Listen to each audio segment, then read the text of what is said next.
Weatherforecast, your host Ivan Kamau, and happy May, as I'm going to do a recap on April's storms. As you know, it was a wet and active month over parts of the Midwest, and looking at early May, is it looking a bit quieter, at least during that period? We'll look at those temperature trends from the Climate Prediction Center, so let's go ahead and get started. With this graphic from our friends at the National Weather Service in St. Louis back on April 27th, where they found 5 tornadoes across the region. Here's some of the damage on your screen from those tornadoes. One of them was in Madison, Missouri, where they found EF1 damage. And then they found another tornado out in Alton, Illinois. This was called an EFU tornado, which stands for EF unknown. And this is where they know there was a tornado based on radar, but they did not see any damage. So that's why it's called an EFU. They also found an EF0 out in Marine, Illinois, Trenton, Illinois, where they found an EF1. Same thing also for our friends out in Germantown, Illinois. Now, I'll tell you, you don't see a lot of action here on the Missouri side, but on April 27th, we were under a rare, moderate risk for severe weather, and this could have easily turned out to be a repeat of March 14th, where we saw an outbreak of tornadoes across the region. So thankfully, we had a little bit of a cap above that helped us get the best case scenario, and that's always a blessing in disguise. But at the end of the day, we always want you to have a way to receive the warnings, and I'll make this quick with our NOAA Weather Radio. Just make sure you have one by going to midlandusa.com to keep your family safe during the 2026 spring severe weather season.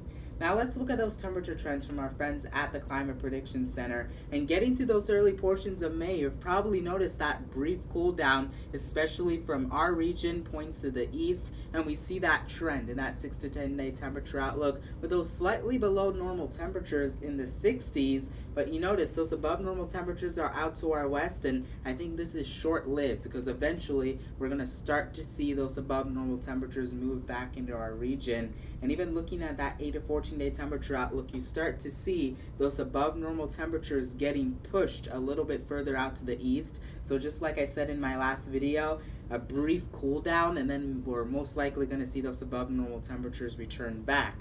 Now, our normal highs right now are in the lower 70s, approaching the mid 70s for this time of the year. And so when we look at this, this is briefly temperatures in the 60s, but eventually we'll get them back well into the 70s and maybe warmer as we get into those latter portions of May. Again, a bit too far out, but we're seeing consistency in those model guidance that we're seeing here. And that is why I think we're going to get the return of those above normal temperatures as we get into the mid portions of May and even latter portions of May. You see our long range 3 to 4 week temperature outlook returns those above normal temperatures across the region. There's a bit of uncertainty here and there. As you can see, it does have a swath of near normal temperatures out and over parts of the plains, but it's just showing you that trend that while we have started with a brief cool down for the early portions of May, we're most likely going to see those above normal temperatures return back into our region.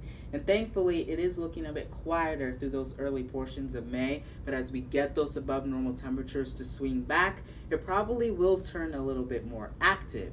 But there is a caveat to this. We've been in a neutral mode. That is our weather pattern. And so neutral, and eventually we're expected to transition to an El Nino.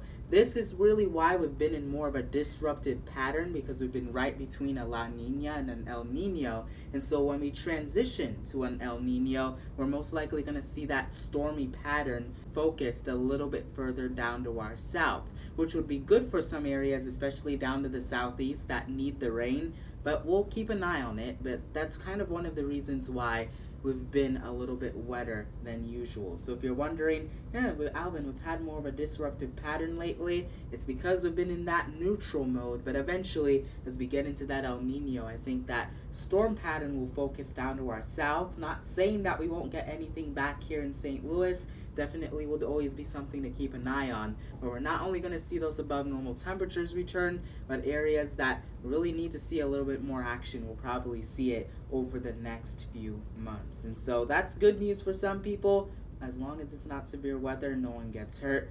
That is always what we want at the end of the day. But again, things that I'll be keeping an eye on, not only now, but as we head into the next few months and as you plan your summer vacation as well, which I think summer is one thing that we're all thinking about, including myself.